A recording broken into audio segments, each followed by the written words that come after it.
Xo'p, birinchi o'rinda qo'shiq yoki video yaratishimiz uchun bizga ChatGPT ni o'zi kerak bo'ladi. ChatGPT nega ishlatiladi? Biz prompt yozdirmoqchi bo'lsak yoki biron bir matn yozdirmoqchi bo'lsak, o'zimiz ingliz tilida qo'lda yozib o'tirgandan ko'ra yoki uni tarjima qilgandan ko'ra ChatGPT ga tez va oson yozdirganimiz ancha yaxshiroq. Birinchi o'rinda qo'shiq yaratmoqchimiz. Qo'shiq yaratish uchun nima deb yozamiz? Hop. Aytaylik, yozaman. Men Sunu ayda qo'shiq yaratmoqchiman. Nuqta. Mavzu. Mavzu nima bo'ladi? Qo'shiqning mavzusi. Qanaqa qo'shiq yaratsak bo'ladi? Sokin degan qo'shiq bormi? Kamol aka? Qanaqa qo'shiq yaratsak bo'ladi? Farqi yo'q.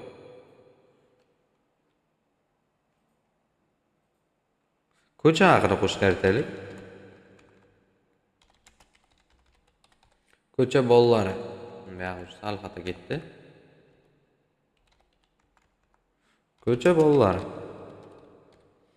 Ular haqida. Qo'shiq bo'lsin.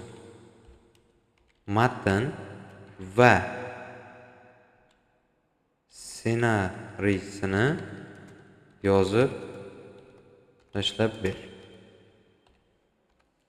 Matn va ssenariysini so'raganimizdan keyin mana o'zi qo'shiq haqida yozib beradi. O'zbek trap, mana ketdan. Ko'chalar gapiradi biz haqimizda, tunlar guvoh bir bola.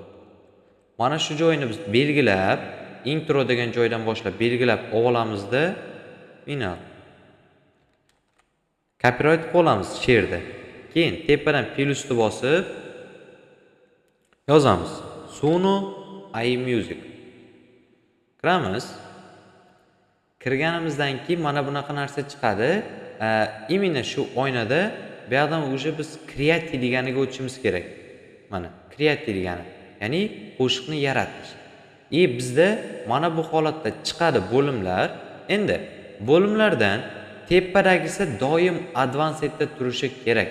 Har doim advancedda. Keyin mana lyric degan joyiga biz hozir copyright qo'ygan matnimizni qo'yamiz. Qo'yganimizdan keyin pastida stylist turadi. Stylistdan qo'shiq qanaqa bo'lishi haqida aytsak bo'ladi.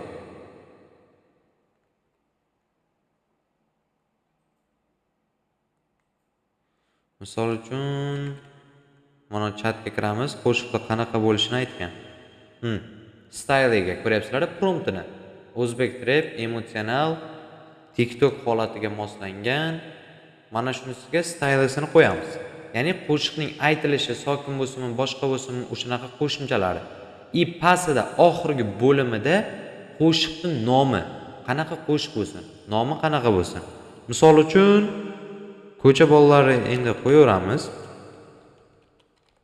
Ko'cha bolalari degan qo'shiq. Create'ni bosamiz.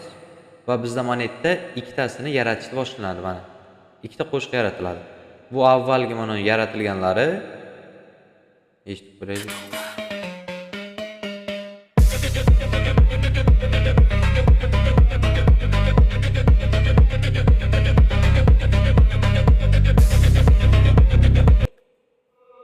Bosga og'riq keladi, bu normal holat. Qiyin bo'lsa ham bu o'sish belgisi. Bahona yo'q, faqat intizom bor. Bugun qiynal, ertaga sen zo'r. Bos va ket, orqaga qarama. Yana bir set o'zing.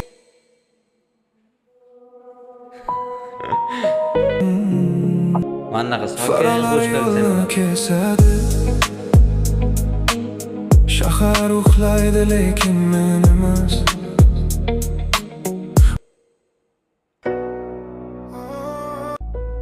Ko'chalar gapiradi biz haqimizda, tunlar guvoh bo'lgan orzularimizga.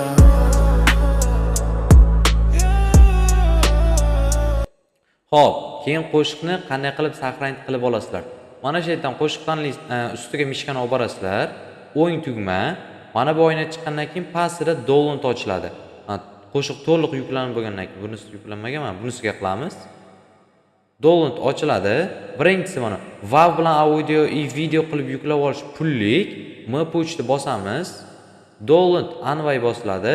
Bu yerda mana yuklab oladi. Yuklab olgandan keyin bu edit kompyuterda загрузкаning ichiga tushadi. Tushunarli? Xuddi shunday qilib bir 2 ta yoki 3 ta yaratib ko'ring.